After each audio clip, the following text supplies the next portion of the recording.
Saksi kasus Vina Cirebon, Dede Riswanto tidak hentinya membuat kejutan. Sebelumnya, Dede mengungkap skenario Ibtu Rudiana di kasus Vina. Terbaru, Dede menyebut DPO kasus Vina Cirebon, yakni Peggy, Dani, dan Andi hanyalah tokoh rekaan. Pernyataan mengejutkan ini diungkap Dede di YouTube Deddy Mulyadi yang ditayangkan pada Sabtu 27 Juli. Awalnya Dede menyinggung Polda Jawa Barat yang sempat menangkap Peggy Setiawan dan menghapus 2 nama DPO lain di kasus Vina. Namun belakangan Peggy lolos dalam jeratan kasus tersebut setelah memenangkan kasus pra-peradilan soal penangkapannya. Di sisi lain, Peggy Peron diisukan masih berkeliaran di wilayah Cirebon. Terkait hal itu, Dede menghimbau masyarakat untuk tidak mencari ketiga DPO tersebut.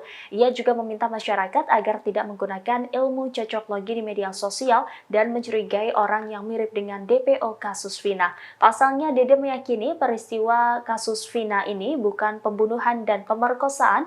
Menurutnya, TKP kasus Vina hanya ada di Jembatan Layang Talun Cirebon, bukan 3 lokasi. Dede menegaskan bahwa sepasang kekasih tersebut tewas disebabkan karena kecelakaan lalu lintas saja. Menurut Dede, skenario pembunuhan dan pemerkosaan hanyalah akal-akalan dari Ayat. Di sisi lain, Dede juga mengaku tidak pernah melihat adanya aksi sadis dan keji yang dilakukan para terpidana yang kini merekam di balik jeruji besi.